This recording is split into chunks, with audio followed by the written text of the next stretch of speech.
Hello, and welcome to a Very Spatial Podcast, episode 756, March 2nd, 2025.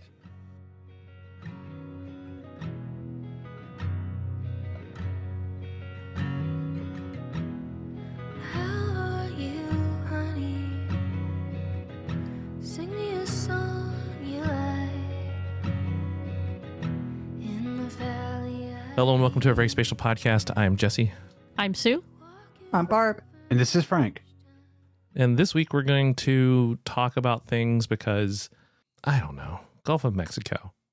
First up in the news, Esri has put out various things in announcement form, including updates to ArcGIS Online. If you, of course, are an education user, once again, you're thinking to yourself, but why? Why in the middle of the semester? Why? And here's the equally annoying thing. The ArcGIS Online update's February, right? Normally it's March. Could you just stick with if you can guess when it's going to be, you'd be like, all right, we're good till, but no.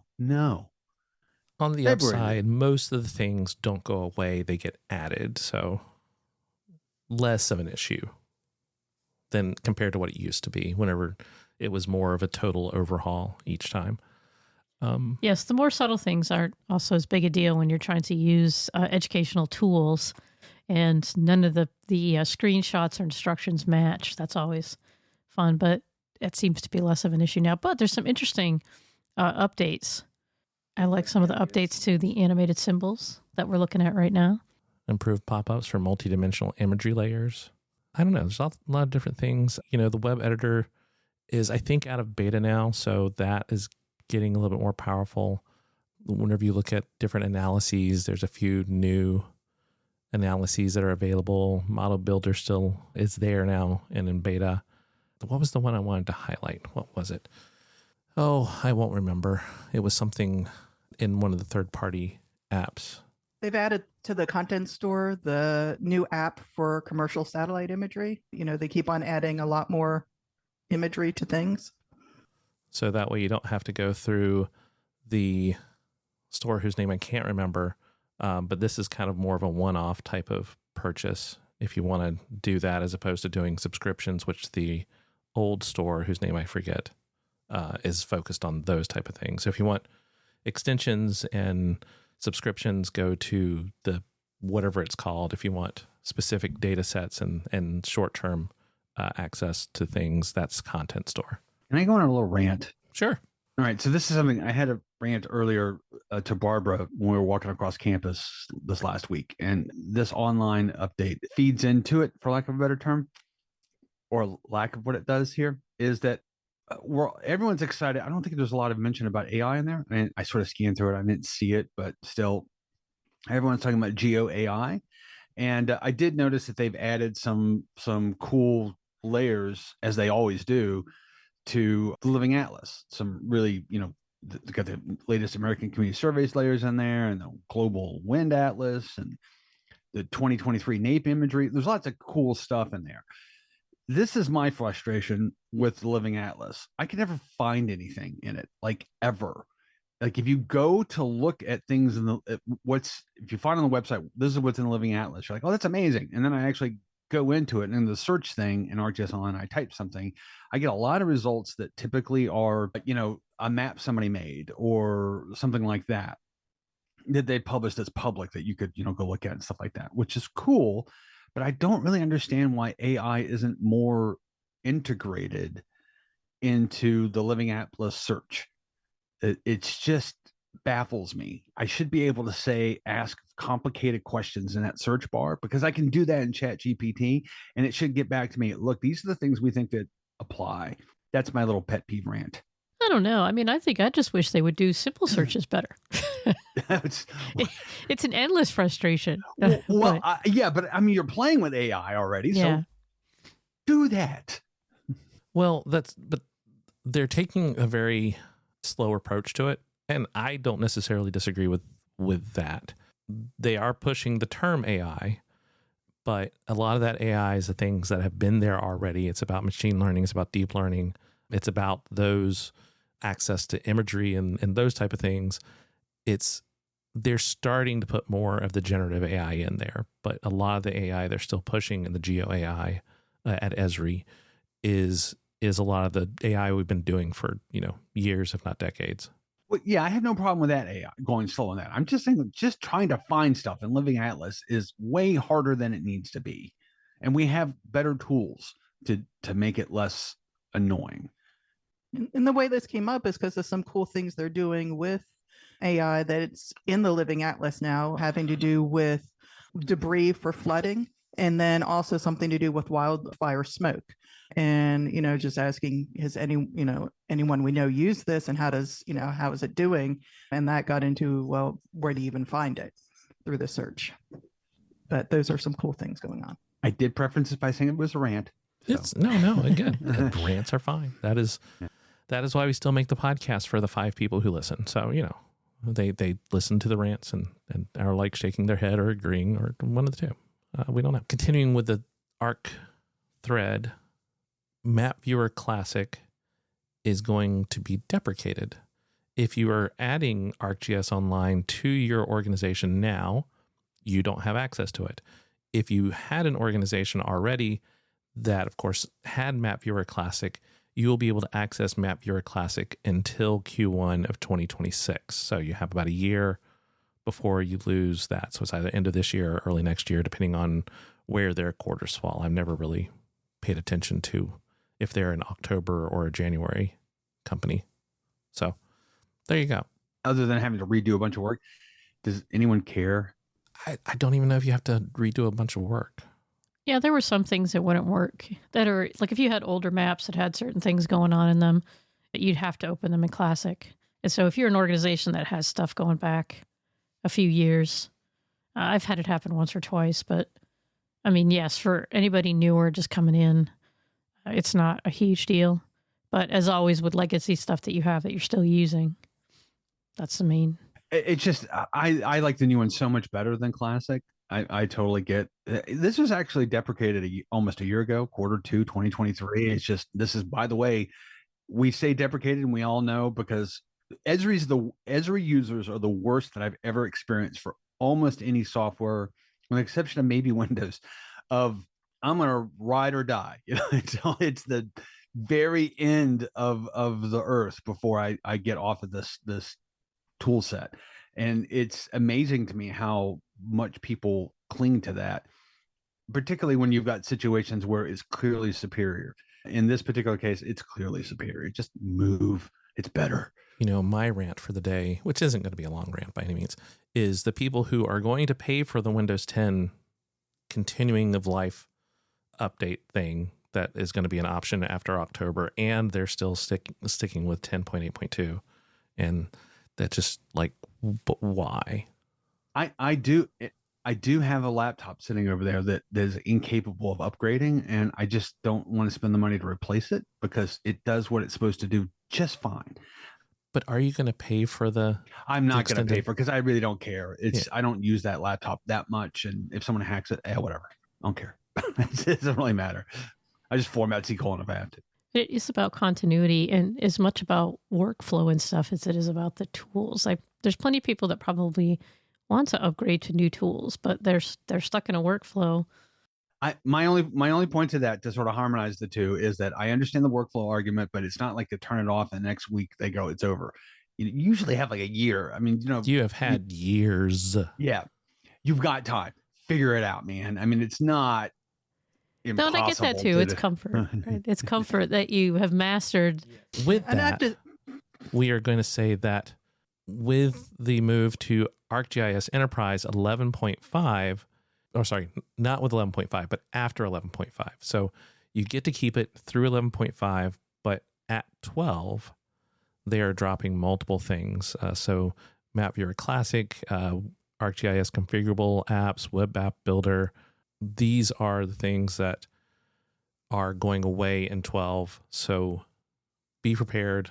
11.5, which is coming in the summer, will be kind of the last of that. But that is a long-term support release. There's some interesting things in here that most of that's like, yeah, who cares? It's just, again, you know it's coming, plan for it. It's just what I have to say. But the one I do think that people need to pay attention to is the tile cache data store is evolving, and that is almost always universally a epic crap ton, if you pardon my French, of data for most organizations. And you should really, that one more than anything else, if you just want to go, I'm going to blow it off to the last minute, it's not the end of the world, but that one is going to take time to migrate.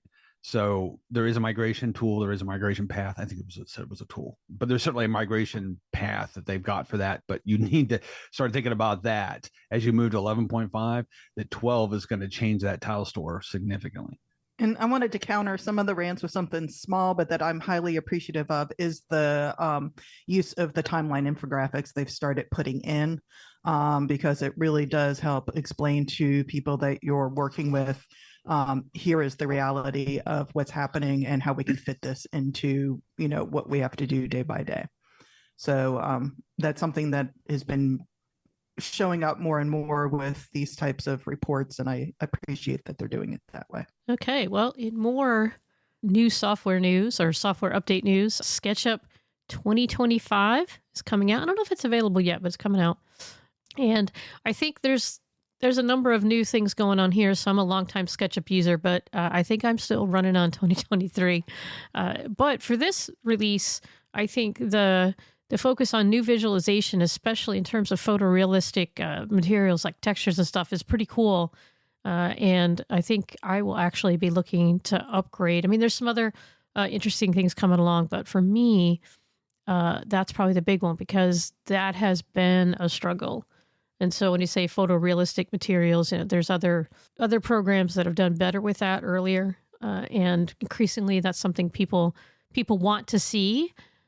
So I'm kind of excited to check that out for sure. And they're increasing their interoperability with, I don't know if it's Revit or Revit, but the architecture software, which is good, especially for some of the photorealism, but also increasing perceived depth and realism. Finally in the news, with another piece of software, Windows is finally killing off its API for location history in Windows 11. This was a Cortana extension.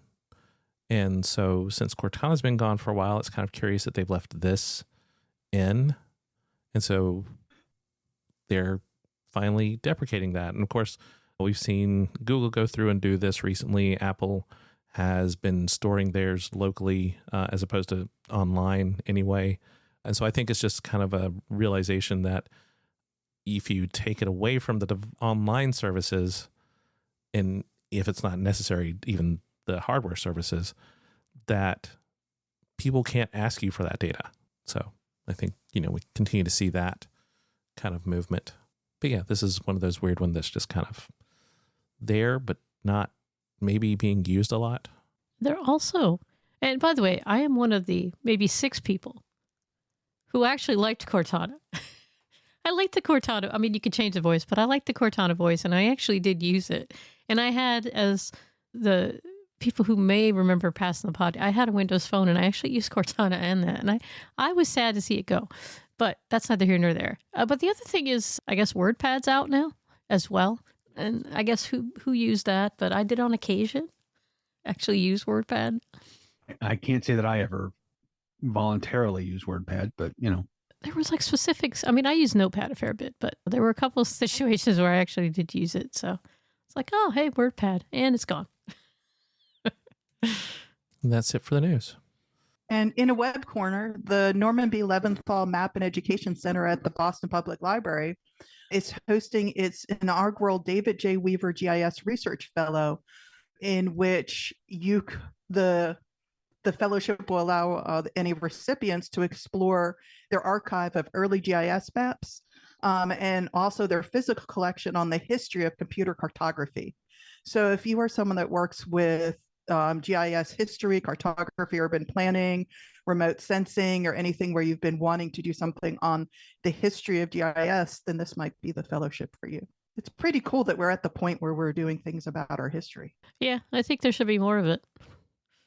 I was trying to explain the other day to my digital cartography class, actually, about the way symbols used to look and things like that. And Just even though it doesn't seem like it's a huge difference. I showed them old maps, but I'm like, yeah, but it kind of is in the digital world. Well, I mean, we're approaching 70 years Yeah. from the initial Roger Tomlinson Canadian map. Let's see. So this week, Dr. Bergeron suggested the topic of cartography, and one that we've not talked about in a while because she stopped at something cartography.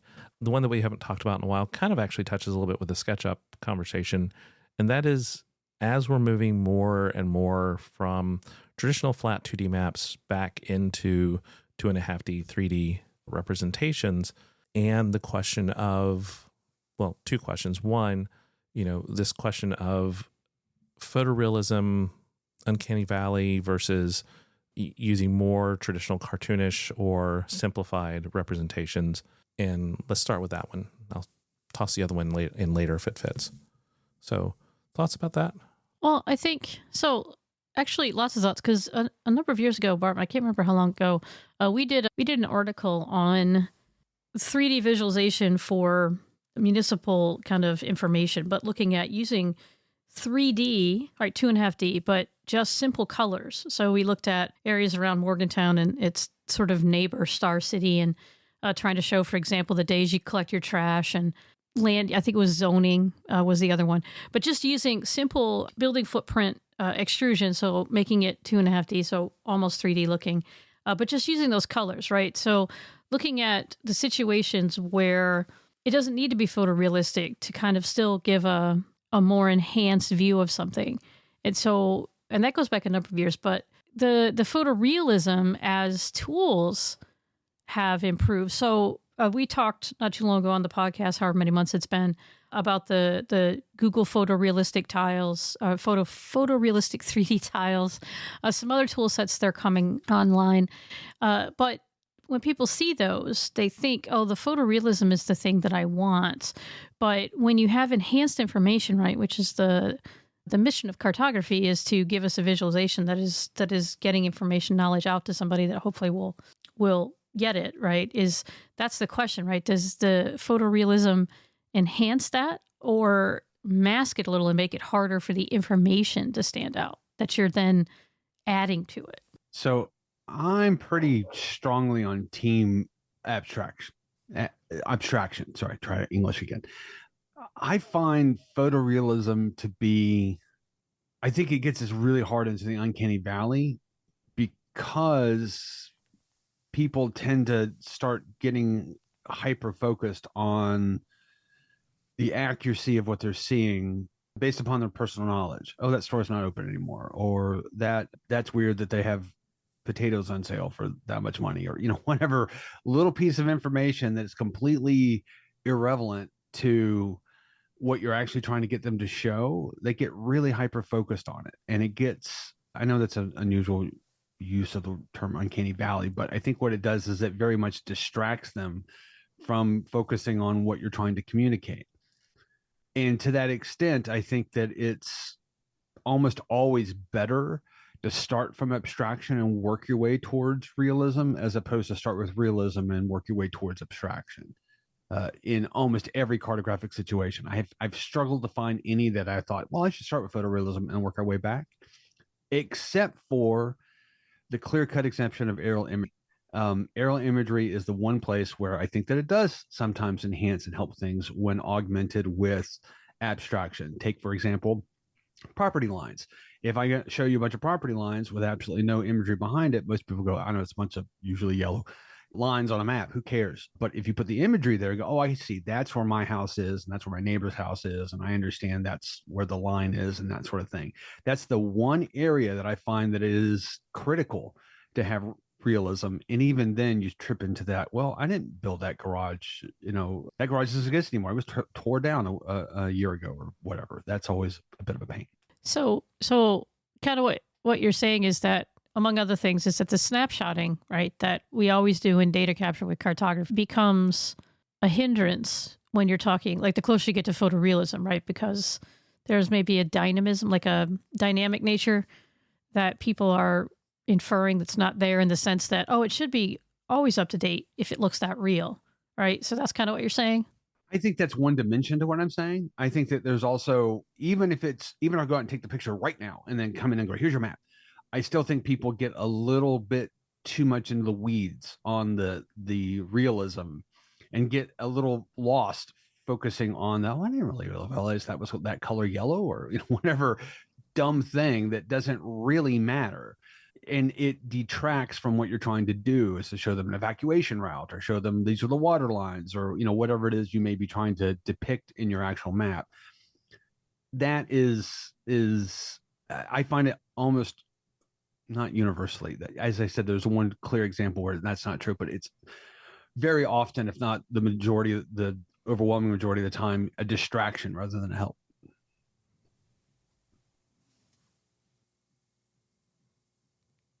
No, I thought Barb had something to say before, but she didn't. Okay. So as we look at this, then, we are talking about abstraction and simplification. And so these are our primitives, but the primitives don't have to be completely primitive. It can be a representation of, say, a fire hydrant. It doesn't have to be a little circle or a little box. We don't want it to be photorealistic because, like Frank is saying, if you put in quote unquote photorealistic fire hydrants and you're in an area that has red fire hydrants with white connection points, I just forgot what they're called. Accents. Yeah, accents. That's a good point. Versus the yellow and green that you might see somewhere else, you're going to have somebody who's, there's a cognitive dissonance there. So whenever we look at these, it doesn't have to be a completely simplified idea of representation, but just something that's not meant to be, this is what you would see here. So yeah, I think that's what we're kind of getting to. I don't know what I'm saying anymore. And when we can, I was thinking back, Sue, to that project. I think that all the advances we've had have made it so that you can do abstraction in a very elegant and simplified way that just looks and gives you a feel that's so much different than it was back then. So even though you would think, oh, you wanted something simplified means it's older, it's not as, techie or understood. Actually, when you're looking, I think about all the advances in what lighting looks like or represented as, that you see people doing now in a lot of cartography, whether it's lights at night in a city or, lights on lighthouses or lights on ships at sea. It's just amazing what you can do. And it's not photorealistic, but it gives you that feeling so you understand it. I think this is really great for me, because what I have to do tomorrow is prepare my lesson for my digital cartography course. It's on symbology and visual hierarchy. So some of the thoughts that are kicking around my head, I'm like, oh great, I need to write this down so I make sure I cover it in the lecture. But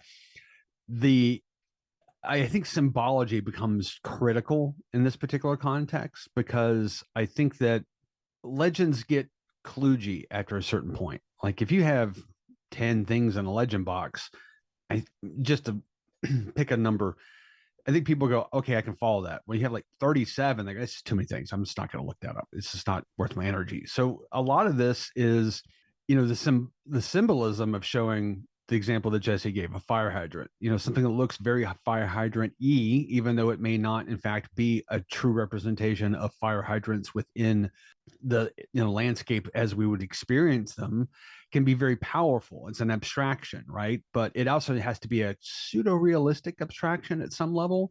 And this is kind of where I think maps interact with, this is an older term, but skeuomorphism that was used in user interface design.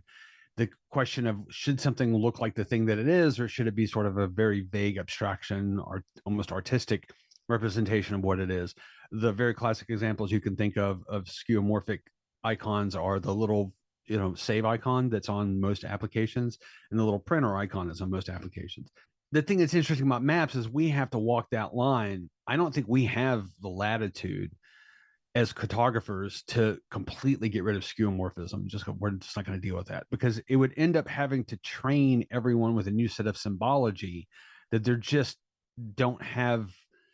I don't think they have the buy-in to bother to learn it. And I think that if we start making new sorts of symbology that people aren't going to gravitate towards, then it's going to be a challenge for them to go, I'm going to go look up in the index of legend of what this particular shade of red dot means versus this other particular shade of fuzzy red dot. It's just not viable. So we do actually have to walk that pseudo-realistic line quite a bit.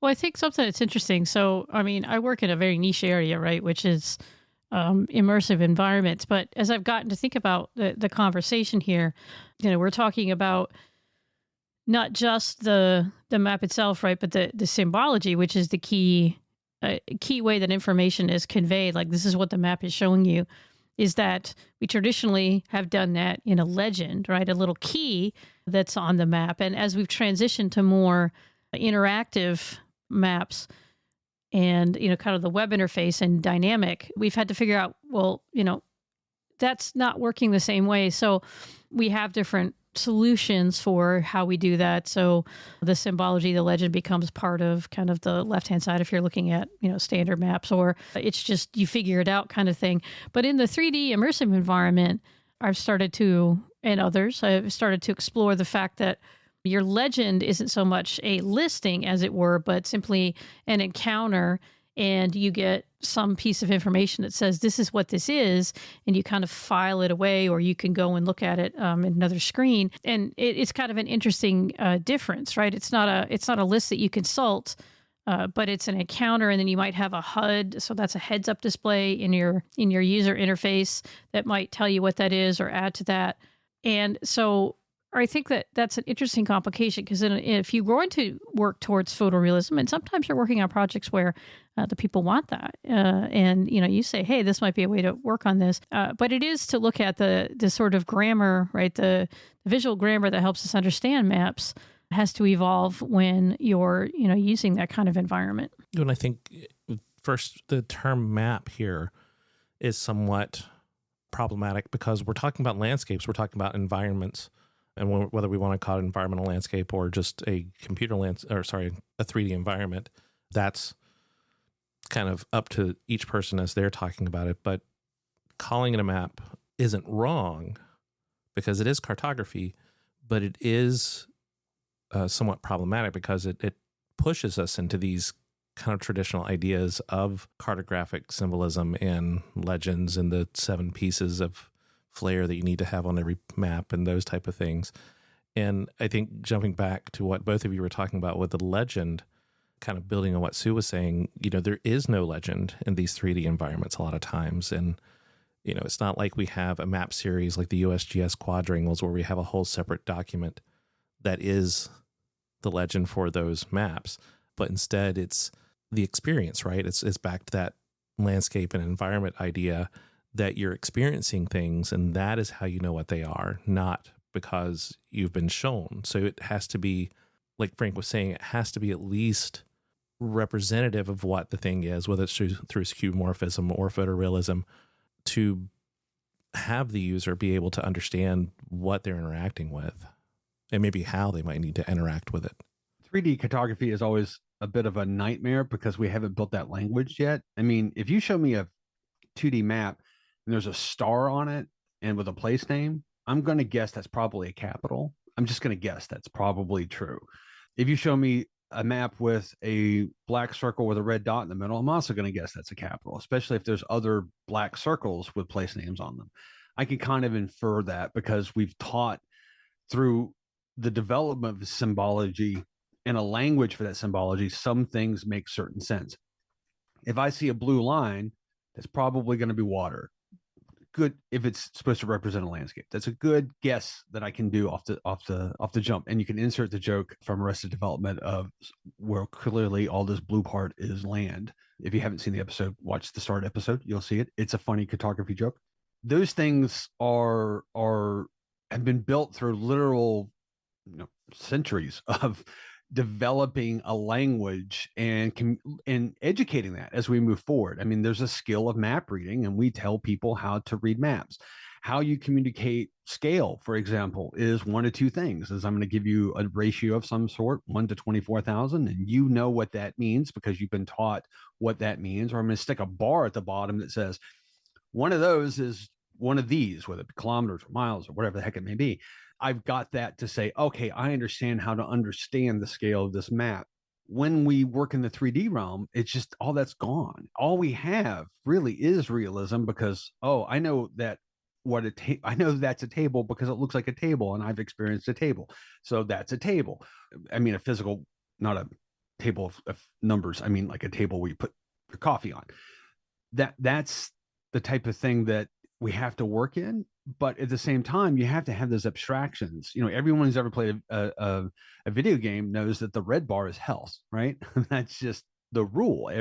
That language has been developed. But what's the blue bar? Well, depends on the game, right? Could be mana, which allows you to do special things. It could be stamina. It could be, your experience. There's any number of things. But we know the red one is, but we don't necessarily know what the blue one is. Those things are being built larger than the gaming community, let's be honest, but they are being built. But I think the challenging bit we have here is we don't have a really great mechanism for communication and education that we would with, this is how you read a map. We don't have that. This is how you read a 3D landscape, because we, one, presume that it starts with something that's intuitive to everybody who's ever, walked around and saw things. And two, there's no easy way to train on that because it's not universal yet, or maybe never will be, but it certainly isn't now. Yeah, I was thinking, while you were talking about that, I mean, I totally agree too. And I was thinking that when we have tried to kind of meld the two, I was thinking about, and I don't use them anymore. I dabbled with them. The AR apps where people try to give you this sort of 3D view of your surroundings and show you where things were. I was thinking City Lens, and this is going back years, right? Was one of those apps, but they really struggled with that, right? I mean, I thought in my using of it, it was a struggle in the sense that there was no sense of scale. You could look, and yes, on the symbols for each of the things, you could read.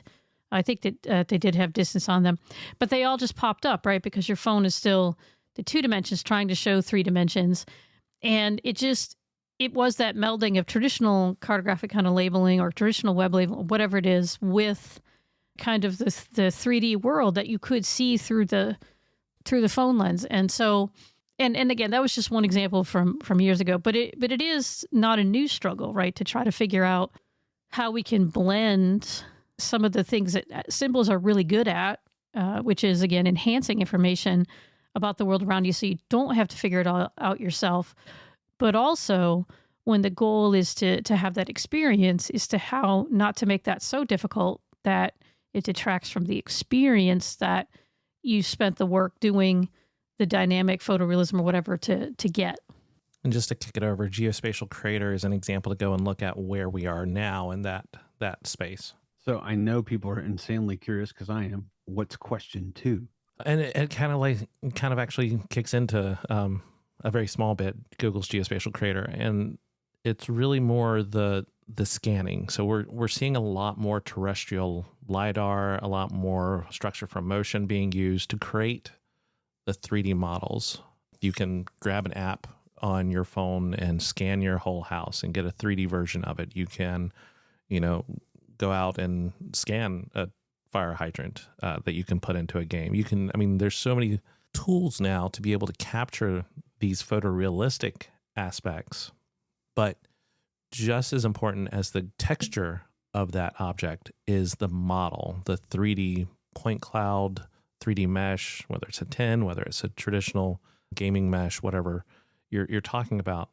So it's the question then of how much of that should we be looking at as the geospatial industry.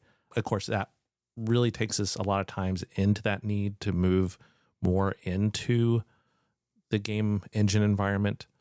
But there is, you can bring in OBJ and FBX files, I think, into, a lot of the 3D mapping applications currently. So it's not like we can't just bring those models in. It's just, are they the best place? Is it something that we should be looking at, or is that getting too detailed for the geography of the map as opposed to the geography of the environment landscape? That is kind of a separation there. Yeah, that's a really interesting question. And I was just thinking of, so when we talk about meshes or tens or any of those things, they're not perfect representations, but they're increasingly at a density. That's the word I want to look for. That the differences are relatively unimportant. Like, so, your roof line doesn't go in a straight line, but when you go out there and look at it, you go, looks kind of like a straight line, looks pretty close to a straight line. And in fact, with your gutters over top of it, they probably go in pretty much a straight line. And so therefore it looks a lot more straight liney because the gutters obscure the fact that your shingles don't 100% line up, and, a branch fell on it, bent one, all that sort of stuff like that. And it does leave the question of, do I care in my 3D models? Does it matter? And I was thinking of, I can't remember what they're called, but the shells that you learn in calculus, if you're ever taking calculus, one of the methods that you learn how to find the area under a curve is they use these shells, which basically draw a bunch of rectangles and add up the volume of all the rectangles. And that gives you an approximation of the volume underneath a curve. That's a limiting factor because you always have a bit of error because you can't perfectly do the curve. The only thing you do is make more and more rectangles. At some point, it's sort of lost. You're not gaining anything really. You have to go jump to another method, which is, how we learn about integrals and derivatives and that sort of thing, but that's calculus. I think a similar thing happens with this stuff is that we have to balance out. I have to figure out how to balance out what our advisor would have called horses for courses, which is, what's the scale that's useful for what you're trying to communicate? I really like the sugar pills, to be honest with you, that, basically use a basic rectangle with very little details as a way to communicate the landscape without actually getting into the nuances of, well, that roof line doesn't quite follow that pitch. I think that's very powerful and very useful. And it's also a lot easier to develop as long as you have, building heights, you can kind of just do it with footprints. But, I can see where, particularly for 3D representations, not 2.5D, but 3D representations, that's just inadequate. And say when I think about this, I think about in recent years, the really cool work being done for verticalness for objects like climbing paths on mountains that are being done, and a lot of the time using new ways of doing drone paths in order to get that. And so I can see that being really useful, and in that middle area between the photorealistic and the abstract for a specific purpose or a specialized purpose. And I think, and I think too, this is a much larger question than what we're going to talk about in a few minutes here too, is to go back to some of the things we were talking about early on, right? Is the amount of detail as we see more and more 2.5 and 3D representations. Sometimes the amount of detail might suggest to users the amount of legitimacy too. And as they get more used to seeing things, then they are going to, as you had said before, Frank, kind of get distracted with, wait a minute, that side of my house doesn't have a gutter. Why is there a gutter on this model, right? Or some such. So we run into a situation where we make decisions just as we do. I think the biggest shocker in teaching cartography is the concept of generalization, right?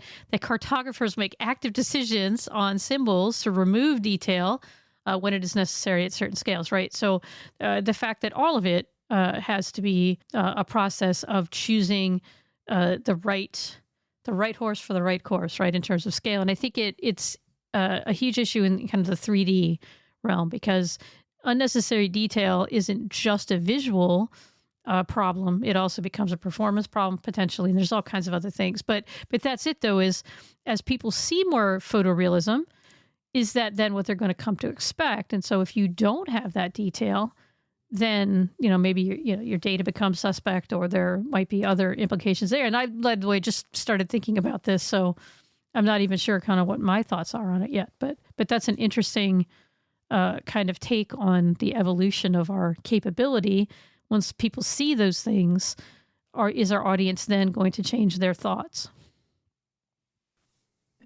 Taking what Sue said, it makes me think about, does it then create a digital divide between if you're creating legitimacy through photorealism where somebody has the money to keep that up, then where does that leave the people that they might create something that's photorealistic and then ages very quickly? What popped in my head thinking about this is that my general ethos is punk rock. And by that, I mean, most of punk rock is not necessarily perfectly in time. They're not at a certain beats per minute throughout the entire song. They're playing usually simplified chords that aren't that complicated. They're not always hitting them right. There's a lot of error in that, but I love it. I absolutely love it. I enjoy every part of it. It doesn't have to be intricate and complicated and perfect and all that sort of stuff for me to just go, yeah, let's just, that's wonderful. It makes me feel things. And I kind of feel like that's a philosophy that we would do well to embrace, that, it doesn't have, don't, a more simplified version of that is don't let the perfect be the enemy of the good. But in any of our cartographic representations, whether they be intended to be hyper realistic or intended to be abstract, I think that the intent is there's a story or there's a message that I'm trying to communicate with my cartographic representation. Make sure that's it. That's what's being communicated. Everything else is either in service to it or who cares? It's messy. Don't worry about it. People are very familiar as a whole with having to make imperfect information and make decisions, based upon imperfect information. Can I get to the restaurant on time to meet my friends? I'm assuming traffic's going to be okay because it usually is. And then you get stuck behind a truck and then you're going to be late. Well, you still made a decision on when to leave, but not knowing whether or not there would be any trucks on the road that day. So that's something we all do as a natural course of action. And I kind of feel like we need to train people more to think more punk rock cartography wise, to say, don't worry about it. It doesn't matter.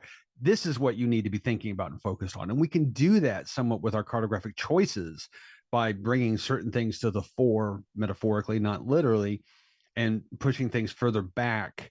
But we also can encourage people by explaining how they can interpret these cartographic representations. That is a series of responses to my two perspectives on Sue's generalized topic. Yes, which I'm sure we'll revisit in another way. But it's been a while since we talked about the idea of 3D and cartography. So it was time. I think it's been, 4 or 5 years.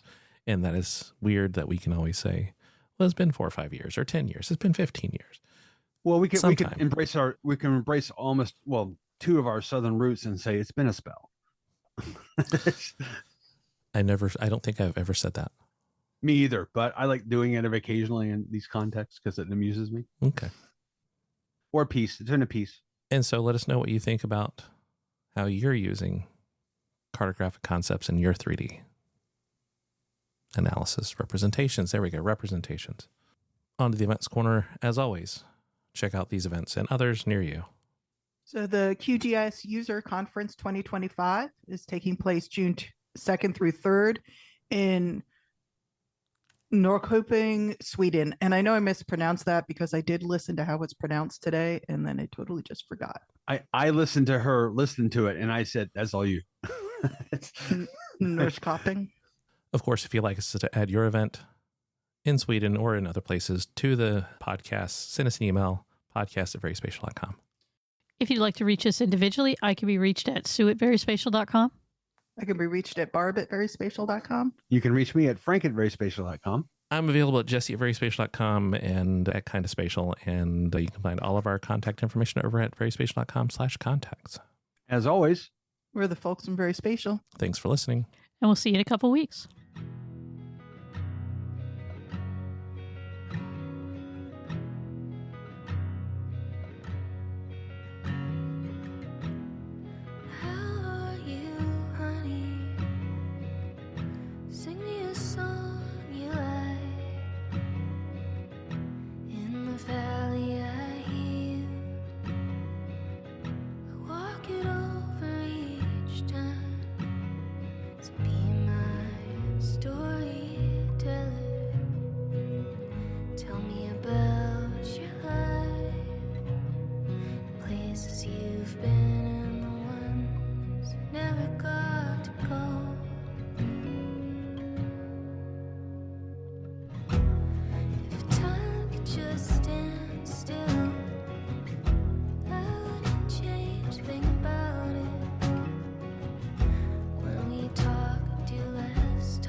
story